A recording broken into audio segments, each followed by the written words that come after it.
Anugerah dan damai sejahtera dari Allah Bapa dan Tuhan kita Yesus Kristus menyertai kamu sekalian.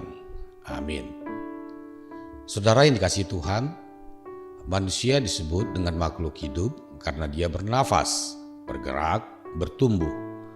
Dari semua makhluk hidup ciptaan Tuhan, manusia adalah makhluk yang sempurna karena dia diciptakan segambar dengan Sang Pencipta. Tuhan mengembuskan nafas hidup ke dalam hidung manusia menjadi makhluk hidup. Kejadian 2 ayat 7. Perbedaan manusia dengan makhluk hidup lain adalah dia berakal budi. Hidup manusia berbeda dengan hidup makhluk hidup yang lain. Bagaimana dia memaknai hidup itu dalam kehidupannya? Firman Tuhan bagi kita hari ini tertulis di 1 Yohanes 1 ayat 2. Hidup itu telah dinyatakan dan kami telah melihatnya. Dan sekarang kami bersaksi dan memberitakan kepada kamu tentang hidup kekal yang ada bersama-sama dengan Bapa dan yang telah dinyatakan kepada kami. Demikian firman Tuhan. Saudara yang dikasihi Tuhan, Yohanes adalah saksi hidup yang melihat dan merasakan bersama-sama dengan Tuhan Yesus Kristus semasa hidupnya. Kebersamaan dengan Tuhan Yesus dimaknai sebagai pemberi hidup bagi manusia. Hidup di sini bukan sekedar persoalan bernafas, bertumbuh dan bergerak saja, melainkan hidup itu adalah bersama dengan Tuhan.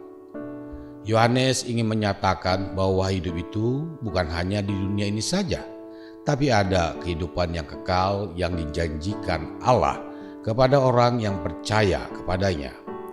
Tuhan Yesus pernah berkata bahwa Dia adalah sumber air hidup. Barang siapa yang meminum air hidup itu tidak akan haus untuk selama-lamanya.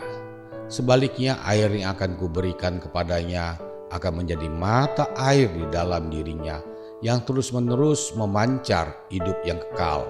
Yohanes 4 ayat 14. Saudara yang dikasihi Tuhan, hidup dalam Kristus berarti hidup yang memancarkan kebaikan dan kebenaran Tuhan dalam kehidupan kita. Sebagaimana Tuhan Yesus yang selalu berbuat baik terhadap manusia, demikian juga kita berbuat baik terhadap sesama kita. Melalui diri kita, maka kita terpanggil untuk menjadi saksi-saksi Kristus di dunia ini. Menjadi terang bagi orang-orang yang sedang berkesusahan dan dalam pergumulan. Menjadi terang kepada orang yang sedang dalam keputusasaan. Dan meyakinkan bahwa ada gembala yang baik yang selalu menuntun kita ke jalan penuh damai sejahtera. Kiranya Tuhan Yesus adalah hidup yang hidup dalam kehidupan kita. Tuhan memberkati. Amin.